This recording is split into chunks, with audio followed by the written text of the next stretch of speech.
یہ مفتی طارق مسعود صاحب ہیں، اور انہوں نے اس ویڈیو میں یہ تاثر دینے کی کوشش کی ہے کہ بس 20 ہی رکعت ہے، اس کے علاوہ کوئی کچھ نہیں ہے، اور 8 رکعت تراویح کی کوئی حیثیت نہیں ہے۔ تو آئیے دیکھتے ہیں کہ یہ کیا کیا کہتے ہیں، اور انہوں نے اس میں یہ بھی دعویٰ کیا کہ کوئی اہل حدیث جواب نہیں دیگا اور نہ کوئی دیتا ہے۔ تو آئیے دیکھتے ہیں کہ یہ کیا کیا اس میں کہہ رہے ہیں۔ تو یہ تراویح کی نماز کیا کام کرنا ہے بھائی؟ اور تراویح 20 رکعتیں ہیں، 8 رکعتیں بولو نہیں۔ حضرت عمر سے 2 روایتیں، ایک 8 والی اور ایک 20 والی،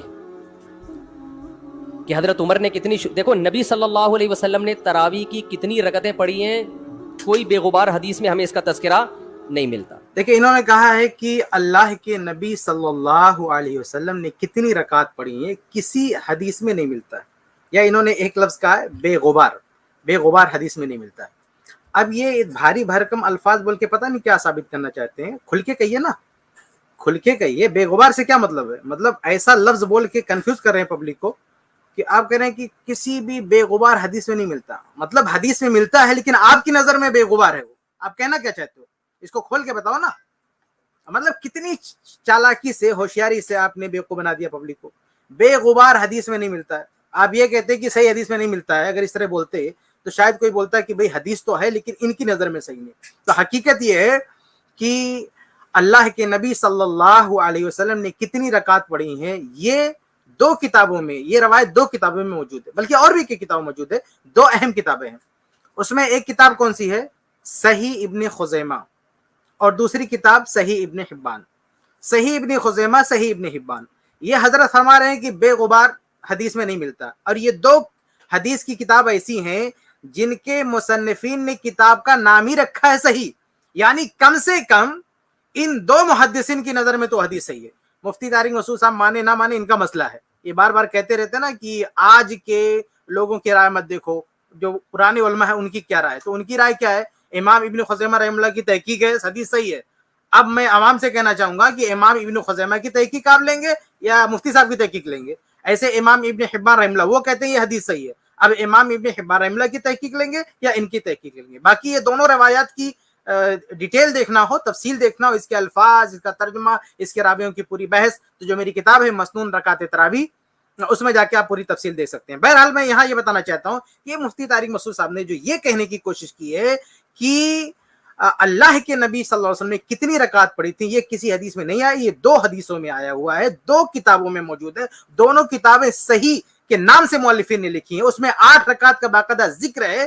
اس لیے یہ تاثر دینا کہ کسی بھی حدیث میں، یعنی کسی بے غبار حدیث میں نہیں، ارے غبار آپ کی نظر میں ہو سکتا ہے مفتی صاحب، آپ کی نظر میں غبار ہو سکتا ہے، امام ابن خزیمہ رحمہ اللہ کی نظر میں کوئی غبار نہیں اس حدیث پر، امام ابن حبان رحمہ اللہ کی نظر میں کوئی غبار نہیں اس حدیث پر۔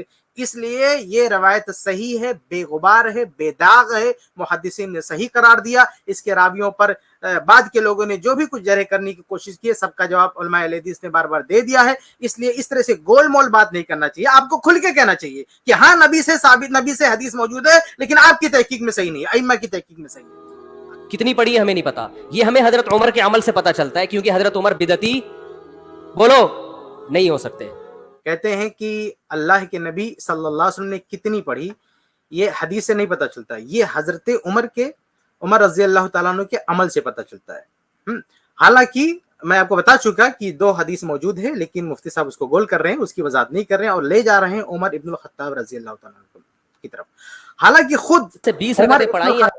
خود عمر ابن الخطاب رضی اللہ تعالیٰ عنہ سے بھی جو ثابت ہے، ابھی مفتی صاحب اس کا تذکرہ کر رہے ہیں، ہم اس کی وضاحت کریں گے، وہ بھی صرف وتر سمیت 11 رکعت، یعنی 8 رکعت ہے اور وتر سمیت 11 رکعت ہے۔ 20 رکعت عمر ابن الخطاب رضی اللہ تعالیٰ عنہ سے ثابت نہیں ہے۔ اب مفتی صاحب اس کے بارے میں کچھ تبصرہ کریں، دیکھتے ہیں اس کو۔ حضرت عمر نے، تو اس کا مطلب نبی نے ان 3 دن میں کتنی پڑھی تھی؟ اور ایک ضعیف روایت میں اس کا تذکرہ بھی ہے کہ نبی نے 20 رکعتیں پڑھی ہیں۔ ہاں اب دیکھیے خود اعتراف کر رہے ہیں کہ ضعیف روایت میں تذکرہ ہے کہ کتنی پڑھا تھا، اور صحیح روایت آپ کو نظر نہیں آ رہی؟ صحیح ابن خزیمہ کی صحیح روایات میں ہے کہ آپ نے 8 پڑھی تھی، صحیح ابن حبان کی روایت میں ہے کہ آپ نے 8 پڑھی تھی۔ جو صحیح روایات ہیں ان کو آپ ادھر ادھر کر کے اس کا نام نہ لے کے آپ کہہ رہے ہیں ضعیف روایت میں۔ ضعیف روایت تو اسی کیا لینا ہے، جب صحیح روایت موجود ہے تو ضعیف روایت ہے نہیں، جو 20 رکعت تراویح، جو 20 رکعت کے نام سے جو روایتیں ملتی وہ ضعیف نہیں، وہ من گڑت ہے، فیبریکیٹڈ ہے، اس میں جھوٹے روات ہیں،